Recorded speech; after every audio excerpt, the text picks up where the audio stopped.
Welcome, welcome, welcome to another episode of Music Business After Dark, the late night vlog where I answer music business questions from people just like you. Tonight's question comes from Mark Stone of the Dirty Country Band, and he asked a question in the comments section of one of the previous episodes. So thank you, Mark, for the question. Mark wants to know what I know about sync licensing. Well, let's talk about it. So what is sync licensing? It's S-Y-N-C, not S-I-N-K. And sync is short for synchronization, which is simply marrying music to moving pictures. And that can be a feature film, a television show, a TV commercial, even a video game.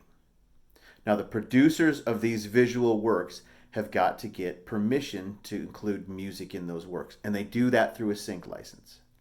Let me give you a few examples. The popular TV crime drama CSI, when you watch that show, the opening theme is the song Who Are You by the band The Who.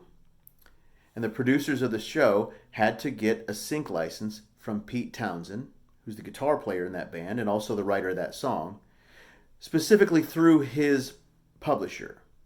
Now, I read an article recently where Pete just did a new publishing deal with a company called Spirit Music.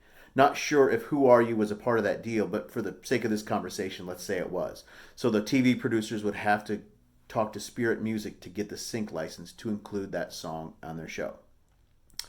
Another example for you, Rocket Man, the Elton John biopic. Well, that movie's chock full of Sir Elton's hits, and the producers of the film had to get a sync license for each and every one of those songs to be included. An advertising example. I just saw the other day a commercial for Absolute Vodka's new flavor, Juice, and it includes the song by the same name by the new artist Lizzo, one of my new favorites. Again, the advertising company had to get a sync license to include that song in the commercial. Now, these are all examples of how songs that are already popular get used in film, TV, and advertising. And you can bet those licenses are really expensive. Here's an example. The producers of the movie Varsity Blues reportedly paid $500,000 to include the AC/DC song Thunderstruck in the film. And that was 1999, 20 years ago. Big syncs like that are north of $1 million these days. But there's a thriving business for unknown music too. Here's an assignment for you. Turn on your TV. I don't care if it's network TV or Netflix or a cable channel. And just really pay attention for a while to all the music you hear when you're watching TV. There's so much music being used that we often don't even pay attention to it. It's almost an unconscious thing. But you can bet if they took all the music out of the TV shows and movies and advertisements that you'd really notice it.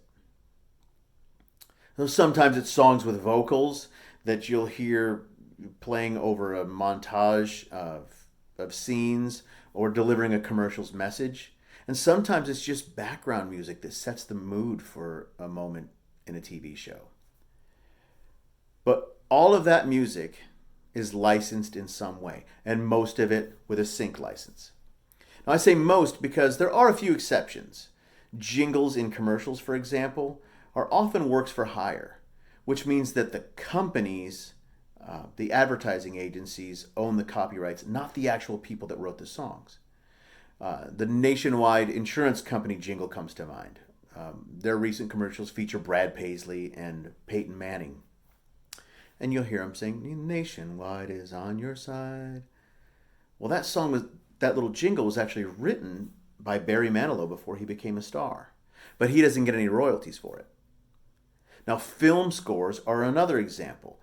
Quite often, the scores for films are works made for hire, where the TV or the movie production company will commission a composer to write all that music. And I'm not talking about the songs.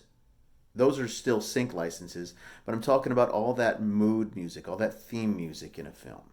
Those are generally works for hire. Now, I could get off on a tangent about works for hire, but that's for another episode. Let's move on and keep talking about sync licenses. There are songwriters who make a great living writing specifically for sync. But many writers who primarily write commercial music for artists to record, well, they'll supplement their income too by pitching their music for sync licensing. I recently listened to a podcast on SoundCloud where a songwriter named Kathy Heller was interviewed. And she has carved out a really nice living for herself writing songs for sync and writing different kind of music for sync. I'm including a link to that podcast down in the description. Take a listen. You'll learn a lot from hearing Kathy's story. Now, as I mentioned, big sync placements can generate tens or hundreds of thousands of dollars, even millions.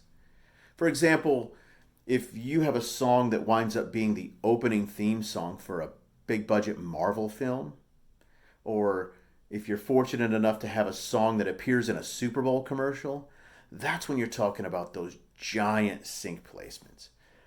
But on the other end of the spectrum, let's say you got a song that gets chosen to be used for a few seconds in the background of a scene on a television show on the Discovery Channel. Okay? That might be a few thousand or even a few $100s. So that's how broad the spectrum is here for sync placements. Heck, some writers early in their career will even allow TV producers to use their music gratis, which is a fancy way of saying for free. Well, why would somebody allow a TV show to use their music for free? Well, there's actually a couple of reasons. The first is for the exposure, right? If you're an independent band and you're trying to find as much exposure as you can, maybe along with the use of that song for free, the TV producers will agree to put your band's name and the title of the song on the screen for a minute. Sometimes that can be helpful. And the other thing to think about is, even though they're including the song in the TV show for free, when it actually airs, when the show is broadcast, well, that's going to generate performance royalties. So you actually will get some money for that use in that TV show on the other end. And ASCAP, BMI, or CSAC, whichever performing rights organization you've aligned yourself with, well, they'll collect those royalties and send those checks to you. Reality shows do those gratis licenses a lot. And one of the benefits is that reality shows often air over and over and over again, which means that those checks keep on coming. So that's kind of cool. Now I need to pause for a second here and really clarify something. When we talk about sync licenses, we're talking about licensing the song, the lyrics, and the melody, okay? This is specifically different than licensing the recording of the song. That's a different license, and that's called a master use license. In other words, if the producer of a TV show likes the song and wants to use the recording of the song that you've pitched, well, they need two licenses. First, they need the license from the songwriter's publisher to use that melody and that lyric. Second, they need the license to the actual recording from whoever owns it. Now let's just go back for a second here and think about CSI again. Now they use that song Who Are You by The Who, but they also use The Who's original recording of that song. Okay, so if they obtain the sync license to use the song, they're getting that from Pete Townshend's publisher. Let's just say it's Spirit Music. But for the actual recording, the master use license would come from the record company. Okay, and I believe that record was released on MCA, which is part of Universal. So that would be the Universal Music Group they'd need to get the master use license from. But if you, as an indie artist, pitch a song and the TV show or movie wants to use it and use the recording you pitched, well, they're going to send both the sync license to you and the master use license to you. But the good news is they're going to send both checks to you as well. And it's pretty common for the sync license and the master use license to be for the same amount.